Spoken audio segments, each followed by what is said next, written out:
Selamat sore pemirsa, Anda menyaksikan iNews Sore bersama saya, Stefani Patricia. Dan saya, Davi Pratama. Pemirsa, kita sudah terhubung dengan mantan pengacara Baradae, Deolipa Yumara, untuk mengetahui bagaimana update situasi terkini atau informasi terkini terkait gugatan yang dilayangkan ke Pengadilan Negeri Jakarta Selatan. Selamat sore, Bang Deo.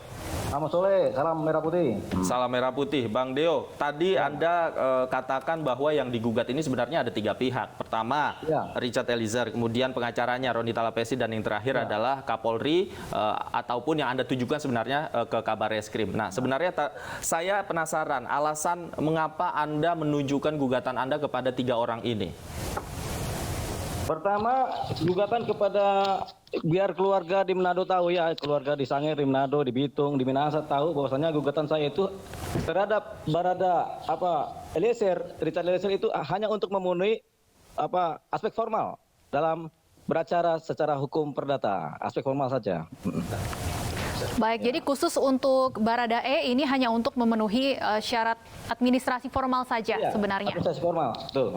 Artinya Anda masih meyakini bahwa pencabutan kuasa Anda sebagai pengacara ini masih terkait dengan adanya tekanan dari pihak luar, Pak Deolipa?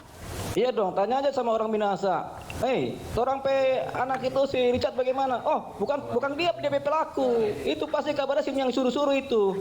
Ya enggak? Iyo. Begitu dia. Itu katanya orang Manado sih yang ngomong.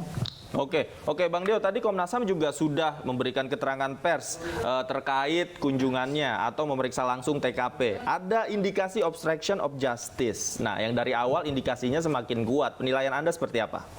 Yang mana obstruction of justice? Apanya oleh skenario pertama atau yang mana obstruction of justice? Obstruction of justice terkait kasus skenario tembak-menembak padahal tidak terbukti. Itu obstruction of justice. Artinya suatu fakta-fakta yang harus menjadi fakta pidana menjadi laporan polisi kemudian dikaburkan. Pengaburan terhadap fakta-fakta pidana, peristiwa hukum, kemudian bukti-bukti, penghilangan barang bukti CCTV dan lain-lain itu adalah obstruction of justice. Bisa dipidana. Makanya gini, ini kodenya ini bakal banyak yang masuk UI. Polisi semua lagi kebanyakan. Sorry ya, kawan-kawan, banyak polisi baik, tapi ada polisi jahat. Mafia, gangster, Sambo.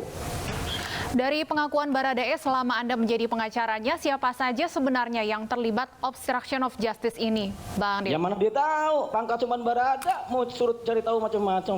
Dia ngeliat langit aja nggak tahu dia. Pangkat Barada, tahunya pistol 1 di tangan sama komandan. Selebihnya nggak tahu. Pertanyaannya salah itu. Jangan ditanyain, kasihan. Ya nggak? Oke.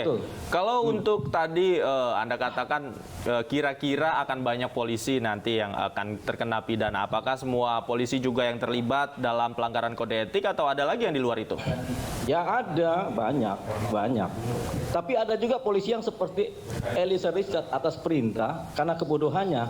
Walaupun pangkatnya Kapolres, tapi karena dia udah jujur, tapi karena bodoh ya sama aja.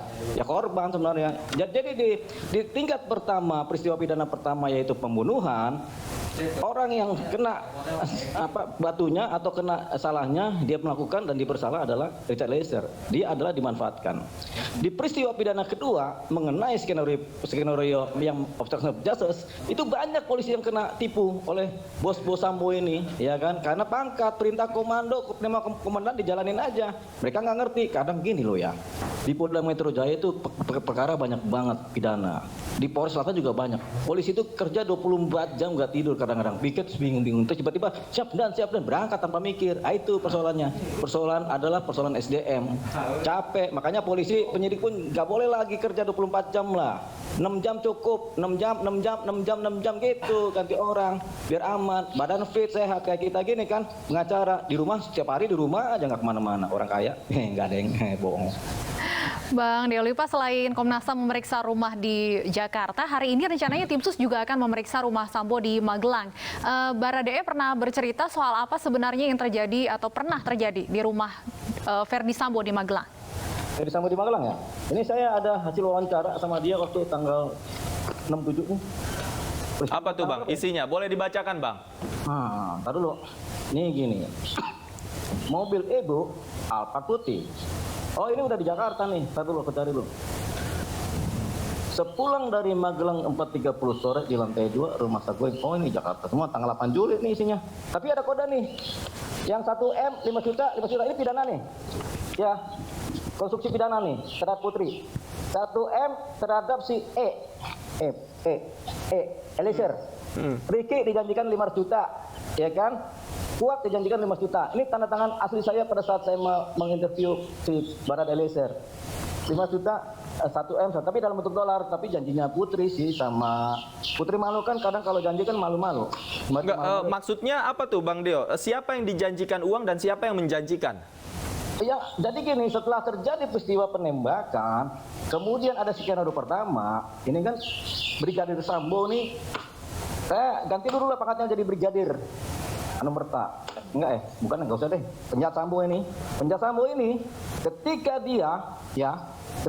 dia selesai melakukan proses hukum dan berencana, dia kemudian merancang skenario dengan para komandan-komandannya dan para bawahan-bawahannya. Paham ya?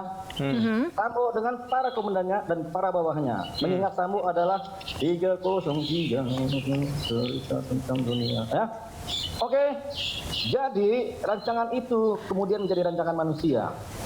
Rancangan manusia bukan rancangan Tuhan. Jadi rancangan itu salah karena rancangan manusia. Saya buka aja CCTV Mabes Polri, tadi Propam, buka aja CCTV-nya di Intel, di segala macam, buka CCTV-nya, ada semua. Tindakan mereka rapat, tindakan mereka baku atur itu ada semua. Wong saya lihat, wong saya juga ahli intelijen kok. Gini-gini rusak ini saya intelijen ya.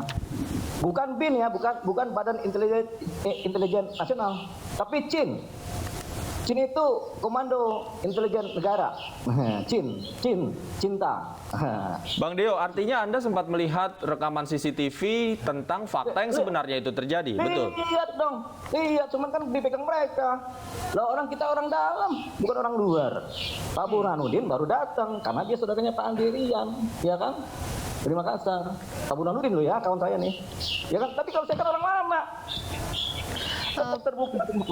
Apa? Bang Deo Lipa, rekaman CCTV yang sempat beredar di publik apakah sudah menggambarkan kejadian yang sebenarnya atau ada yang sudah dalam tanda kutip dihilangkan atau diedit? Nah, bisa dihilangkan itu. Begini ya, CCTV di Mabes Polri, kadang-kadang orang Mabes juga nggak tahu kalau CCTV itu tergantung ke BIN. CCTV itu kan tembus ke BIN. Semua institusi negara sebenarnya ini ya, bagusnya terhubung dengan BIN. Saya aja baru nyampe nih. Jam berapa saya sampai? Jam 3 siang hari Sabtu. Ketika saya masuk ke ruang BIR Tipidum rapat sama Pak Andirian, saya, kemudian Pak Wakaba, Reskrim, Pak Sahar. Saya lupa Sahar ada apa enggak, tapi Kanit itu kita rapat mengenai perkara. Saya keluar di kode sama orang BIN telepon. Ngomong apa lu di situ? Gimana hasilnya? Ya kan? Saya paham. Bin juga tahu sebenarnya. Makanya kerja yang benar nih polisi nih. Di tempat kabar reskrim juga tahu. Itu Bin bukan yang nggak tahu. Cuman kan saya bukan orang Bin. Cek aja nggak terdaftar saya di Bin juga. Mana ada nama saya di Bin. Tapi kalau cinta ada saya. Komando Intelijen Negara untuk tanah air. Cinta. Cinta kepada masyarakat Indonesia. I love you full. Mbak Surik.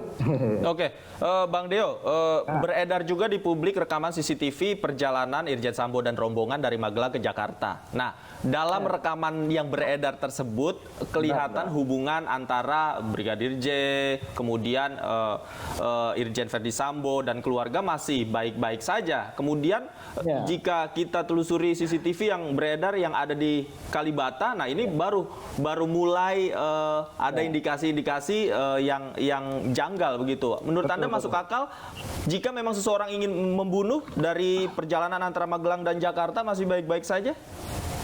Kalau ancaman sudah tipis-tipis di perjalanan begini. Ketika situasi pagi-pagi sudah tidak memungkinkan suasana menjadi baik, karena apa? Karena Pak Kuat marah, Ricky marah, Ibu marah apa enggak? Saya nggak tahu, namanya Putri Malu, ya kan? Tapi pagi-pagi keluar dari rumah itu berangkat mobil. Satu mobil dari Magelang, satu mobil dari Ibu Putri Malu. Ibu Putri Malu harusnya kan yang nyetir itu si siapa namanya? Richard. Dia nyetir di mana? Harusnya dia nyetir, tapi kenapa Kuat yang nyetir? Si gemuk itu. Kuat nyetir, Richard Eliezer yang di sebelahnya. Putri Malu di belakangnya Kuat sama Suci. Joshua di mobil satunya lagi sama Ricky. Nah, mobilnya bunyinya begini. Namanya juga mobil itu mobil kematian ya bukan? Bunyinya mobil kematian kan begitu. Ini mobil polisi kan begitu. Kita kalau dengar mobil polisi kan kita bawanya takut aja mau kabur. Tapi kalau saya enggak, saya marahin tuh polisi, kurang ajar lu. Orang mau jalan pelan-pelan mau ngebut-ngebut aja. Kayak yang punya jalan aja lu. Ya enggak? Polisi Polantas sadar. Hidup itu harus bareng-bareng kita bersama. Apalagi Mbak, lupa saya pertanyaan. Oke, artinya almarhum Brigadir Joshua tidak satu mobil dengan Ibu Putri dan Tidak Richard satu mobil. Eliezer. Demi Tuhan, Yesus Kristus tidak satu mobil. Kata Richard Eliezer, bukan kata saya ya. Apalagi? Jalan tuh, tank dari Magelang tuh, mampir di Cipali atau di ini, kita mana tahu, kita juga nggak ngikutin, tapi itu ceritanya dia. Saya kan harus berpedoman pada ceritanya Richard Eliezer secara material, ya kan? Jalan berhenti tuh, tik-tik-tik, nggak tahu suasananya batinnya bagaimana. Jalan lagi sampailah sekitar di Duren 3. Saya bukannya orang yang nggak tahu di daerah Duren 3. Ini saya lama di Hotel Kaisar nih, kita ngejablay di sana. Hotel Kaisar, tapi sekarang udah nggak buka kali, mana kita tahu. Apalagi? Nah, di situ lah. Tahu-tahu di situ orang Magelang pulang. Bang Dio, artinya pernyataan Irjen Verdi Sambo yang bertahan dengan ceritanya bahwa ada pemicu dari pembunuhan yang dilakukannya, disebutkan bahwa ada peristiwa yang terjadi di Magelang yang melukai harkat dan martabat keluarga. Ini hanya termasuk dalam skenario yang dibuat oleh Verdi Sambo saja? Kita tidak tahu apakah Richard sudah terpengaruh dengan pola pikir Verdi Sambo apa tidak, ya kan? Tapi ketika Richard bicara dengan saya, dia itu hari menjelang senja di tanggal 7, dia bersama Ricky berangkat ngantar makanan ke Taruna Nusantara. Ngantar makanan jam 5, jam 6, ketemu dengan Jangan bercanda lah Bang, lagi serius ini kita. Ya, silakan. Ya, nah bertemu dengan guru tuh, ngobrol-ngobrol nih ya. Siapa? Kayak Ricky ini kadang-kadang suka godain cewek di sini. Pak Guru, Bu Guru, gimana nih gitu. Lagi senang-senangnya Tuan Putri Malu telepon. Katanya Richard sih, kata Richard. Ricky mana? Chat. Coba cepet ini ibu lagi sakit nih. Ini kira-kira begitu ceritanya Richard. Tanya aja ntar, asal biar nggak dulu Bang. Oh, Ricky, itu ada Bu Ricky sebelah sana nuh. Namanya Taruna Nusantara, datanglah itu. Ricky, ini Ibu Tuan Putri Malu, nelpon. Pulang. Si Ricky nggak tahu apa isinya cerita. Pulang nih, duk. Namanya mobil apa Alphard apa itu Lexus ya kita nggak tahu, ya kan? Sampai di itu